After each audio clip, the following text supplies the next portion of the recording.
Friends, ఎలా ఉన్నారు? ఈరోజు మనం గుత్తి వంకాయ మసాలా పొడి తయారు చేసుకుందామండి. ఇలా చక్కగా మనం మసాలా పొడి తయారు చేసుకుని పెట్టుకున్నాం అనుకోండి, ఎప్పుడు కావాలంటే అప్పుడు మనం గుత్తి వంకాయ కూర చాలా సింపుల్గా తయారు చేసుకోవచ్చు. ఇప్పుడు గ్యాస్ ఆన్ చేసుకుని బాండి పెట్టుకుని ఒక కప్పు పల్లీలు తీసుకోవాలండి. నేను కప్పు కొలతలతో చూపిస్తున్నాను, వీడియోని ఎక్కడ స్కిప్ చేయకండి. ఒక కప్పు పల్లీలు వేసిన తర్వాత ఒక కప్పు పచ్చిశనగపప్పు వేసుకోవాలి. అలాగే మినపప్పు ఒక కప్పు వేసుకోవాలి. ఇవన్నీ వేపనాకు మాత్రం నేను ఐరన్ కళాయి పెట్టుకున్నాను. మీరు దళసరగా ఉన్న కళాయి పెట్టుకోండి. ఐరన్ కళాయి అయితే చక్కగా మాడిపోకుండా వేగుతాయి.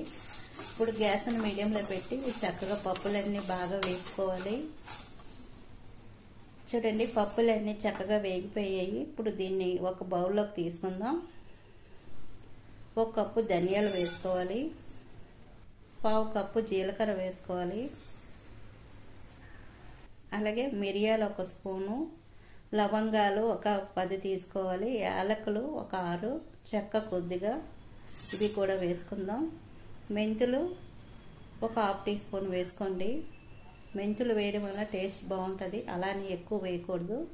ఒక ½ టీ స్పూన్ మెంతులు వేసిన తర్వాత చక్కగా ఇవన్నీ దోరగా వేయించుకోవాలి. మాడిపోకుండా కలుపుతూ వేయించుకోండి.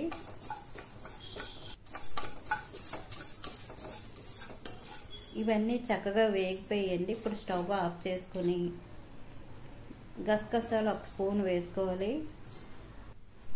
అలాగే ఒక కప్పు నువ్వులు వేసుకోవాలి. ఒక కప్పు ఎండి కొబ్బరి ముక్కలు వేసుకోవాలి. ఒక కప్పు కల్లుప్పు వేసుకోవాలండి. అలాగే ఒక కప్పు వెల్లుల్లి రేఖలు పొట్టు తీసినవి వేసుకోవాలి. చిన్న నిమ్మకాయ సైజు అంతా చింతపండు వేసుకోండి.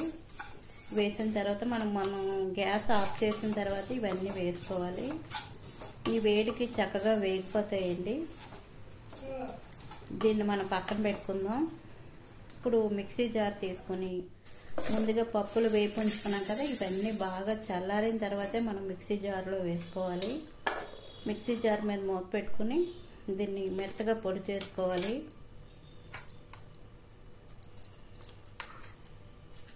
చూడండి, ఈ విధంగా మనం పొడి చేసుకుంది ఒక ప్లేట్లో వేసుకుందాం.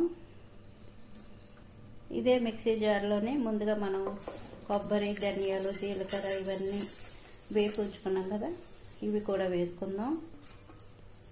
వేసి మిక్సీ జార్ మీద మూత పెట్టుకొని మిక్సీ చేసుకుందాం.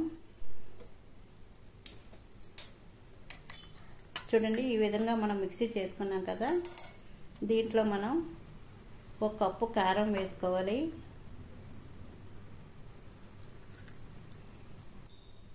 అలాగే ఇది ఎండిన అల్లం పౌడర్ మాట, అల్లం పౌడరు మన ఛానల్లో ఉంది. ఎలా తయారు చేయాలో ఒకసారి మీలో ఎవరికైనా తెలియకపోతే చూడండి.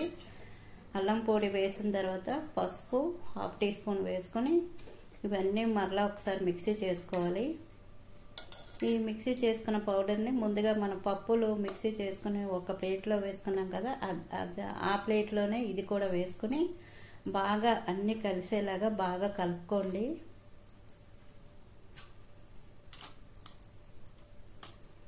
ఇలా మనం పొడి చేసుకుని పెట్టుకున్నామంటే గుత్తి వంకాయ కర్రీ చాలా సింపుల్గా తయారు చేసుకోవచ్చు. అలానే మనం ఫ్రై చేసేటప్పుడు కూడా చక్కగా మనం ఏదైనా కూర మనం ఫ్రై చేసుకున్నప్పుడు లాస్ట్లో ఒక స్పూన్ ఇది వేసుకున్నామంటే ఫ్రై అనేది టేస్ట్ బాగుంటుందండి. ఇలా మనం చేసుకున్న పొడిని ఒక డబ్బాలో స్టోర్ చేసుకుంటే చక్కగా 6 నెలల పాటు నిల్వ ఉంటుంది. మనం కర్రీ చేసుకునేటప్పుడు చాలా సింపుల్గా మనం ఈ పొడి వేసుకుని చేసుకున్నామంటే చాలా బాగుంటుంది. గుత్తి వంకాయకి ఈ పొడి వేసుకుని మనం రెడీగా మనం పెట్టుకున్నాం అనుకోండి, పొడిని చాలా సింపుల్గా మనం గుత్తి వంకాయ కర్రీ తయారు చేసుకోవచ్చు. మనం పిల్లలు స్కూల్కి వెళ్ళేటప్పుడు మార్నింగ్ హడావుడు లేకుండా చక్కగా ఈ పొడి చేసుకుని పెట్టుకున్నాం అనుకోండి, చాలా సింపుల్గా మనం కర్రీ అనేది తయారు చేసుకోవచ్చు. వీడియో నచ్చితే మాత్రం ప్లీజ్ లైక్ చేయండి. అలాగే మన ఛానల్ని సబ్స్క్రైబ్ చేయండి. మీకు నచ్చితే మాత్రం లైక్ చేయడం మర్చిపోకండి. మీకు ఏదైనా డౌట్స్ ఉంటే కామెంట్లో తెలపండి.